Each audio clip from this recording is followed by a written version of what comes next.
দুদিন ধরে একটা না খুব বৃষ্টি পড়ছিল, আর সেই কারণে কোনো জামা প্যান্টই সেইভাবে কিছুই শোকায়নি। আজ সকালে ঘুম থেকে উঠে দেখি খুব সুন্দর রোদ দিয়েছে, আর তাই যত জামা প্যান্ট ছিল সব ছাদে মিলে দিয়েছিলাম, আর তাড়াতাড়ি সব শুকিয়েও গেছে। শ্রাবণ মাসের বৃষ্টি হবে এটা জানা কথা, কিন্তু এই বছরেই আষাঢ় মাস ঢোকার শুরুতেই বৃষ্টি শুরু হয়ে গেছে, আর এখনও পর্যন্ত বৃষ্টি হয়েই যাচ্ছে। আশা করি এই বৃষ্টিটা সব জায়গাতেই হচ্ছে। তবে কর্মরত মানুষের একটু অসুবিধাই হয়ে যাচ্ছে সমানে একটানা বৃষ্টি হওয়াতে।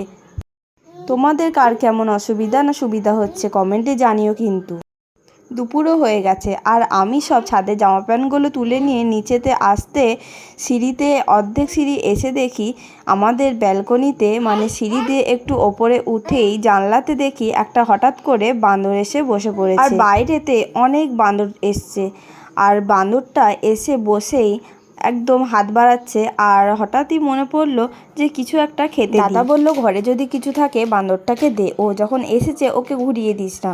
মা তখন একটা আলু নিয়ে এসে বাঁদরটাকে দিল, আর দেখো এত বড় আলু ওর খেতে অনেকটাই টাইম লেগে গেল।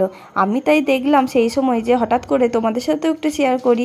আমার ছেলে নিচে দাঁড়িয়েছিল, আর বাঁদরটাকে দেখে ভয়ও যেমন পেয়েছে আর কাঁদছিল, ভাবছিল হয়তো মাকে যদি বাঁদরটা নিয়ে চলে যায়, তাইও আমার কাছে আসার জন্য খুব বায়না করছিল।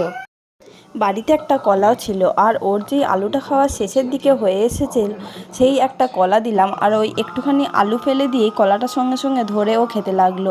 আর কি সুন্দর দেখো কলার খোলাটা ছাড়িয়েও ও খুব সুন্দর করেই খাচ্ছে। আমার ছেলেকে কোলে নিয়ে ওপরের দিকে দেখাতে এলাম যে দেখ কত সুন্দর কলার খোলা ছাড়িয়ে কলা খাচ্ছে, আর ও সেটা দেখেও আনন্দও পাচ্ছিল আর একদম কাঁদেও নি। আমার ভিডিওটা যদি ভালো লেগে থাকে তাহলে আমার পেজটা ফলো করে দিও। আজকের মতো টাটা, বাই বাই।